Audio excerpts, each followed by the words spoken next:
TNPSC group 2A எல்லாரும் தொடர்ந்து படிச்சிருப்பீங்க. டைம்ங்கிறது கம்மியாக தாங்க இருக்குது. இன்னும் 25 டேஸ்க்கு மேலே அவ்வளோதாங்க இருக்குது. மேக்ஸிமம் 25 டேஸ் ஃபிக்ஸ் பண்ணிக்கிங்க. இந்த 25 டேஸை எப்படி யூஸ்ஃபுல்லாக பண்ணலான்னு சொல்லி நீங்கள் தாங்க பிளான் பண்ணணும். 28 எக்ஸாமு எப்படி நம்ம படிக்கிற டாபிக் ஓரளவு கொஞ்சம் 1 or 2 ஒரு 10 டேஸில் கவர் பண்ணி முடிச்சு தொடர்ந்து ரிவிஷன் பண்ணுங்கள். ரிவிஷன் எவ்வளோ ஃபாஸ்ட்டாக பண்ணுறீங்களோ அவ்வளோதான் நம்ம நிறைய கொஷின் நம்மளால் அச்சீவ் பண்ண முடியும். அதனால் ரொம்ப முக்கியங்க ரிவிஷன் பண்ணாமல் போயிடாதீங்க. தமிழை தமிழ் அல்லது ஜென்ரல் இங்கிலீஷ் நீங்கள் எது எடுத்திருந்தாலும் பரவாயில்ல.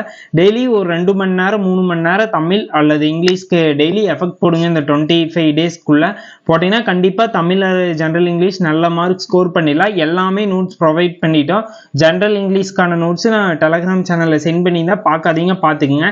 நெக்ஸ்ட்டு ஜிகே கண்டென்ட்டை பொறுத்தவரை எப்படி அப்ரோச் பண்ணணுன்னு A to Z எல்லாமே தெளிவாக உங்களுக்கு அப்ரோச் பண்ணிடணும். உங்களுக்கான வேர் டு ஸ்டடி மெட்டீரியல் கொடுத்தாங்க, நோட்ஸ் கொடுத்தோம், ப்ளஸ் அவுட் சோர்ஸ் எல்லாமே கொடுத்து அதை எல்லாமே அப்டேட் பண்ணுங்க. எல்லாமே அப்டேட் பண்ணி மறக்காம ரிவிஷன் பண்ணுங்க. ரிவிஷன் ரொம்ப முக்கியங்க. நெக்ஸ்ட் மேக்ஸை பொறுத்தளவு உங்களுக்கு வீடியோஸ் கொடுத்தோம், பிளஸ் நோட்ஸ் கொடுத்தாங்க, பிளஸ் அது இல்லாமல் ப்ரீவியஸ் கொஷினும் கொடுத்துட்டோம். அது இல்லாமல் நம்ம டெஸ்ட் பேட்ச் கொஷின் எல்லாமே உங்களுக்கு சென்ட் பண்ணியிருந்தோம்.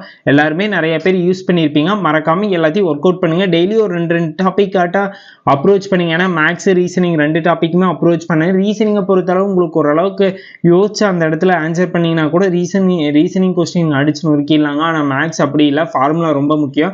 டெய்லி 2 டாபிக் அப்ரோச் பண்ணுங்க. 2 டாபிக் அப்ரோச் பண்ணும்போது ஈஸியாக மேக்ஸ்லேயே அப்ரோச் பண்ணிடலாங்க. இந்த வேவில் அப்ரோச் பண்ணுங்க. 20 டேஸ்க்கு மேலே இருக்காங்க. அந்த 20 டேஸை எப்படி யூஸ்ஃபுல்லாக பர்ஃபெக்டாக நம்மளால போட முடியும்னு சொல்லி யூஸ் பண்ணி ஒவ்வொரு டைமையும் வேஸ்ட் பண்ணாமல் இந்த 20 டேஸை உங்கள் லைஃப்பில் நல்ல நிலைமைக்கு போகிறதுக்கு யூஸ் பண்ணுங்க. டைம் வேஸ்ட் பண்ணிடாதீங்க. எனி டவுட்னாலே மெசேஜ் பண்ணுங்க, இல்லாட்டி டிஎம் பண்ணுங்க. எங்கள் சைட்லேருந்து ரிப்ளை வரும். மறக்காமல் உங்களுக்கு வீடியோ பிடிச்சிருந்தா ஃபாலோ பண்ணிக்கிங்க. தொடர்ந்து பார்க்குறதுக்கு நம்ம பேஜை மறக்காமல் ஃபாலோ பண்ணி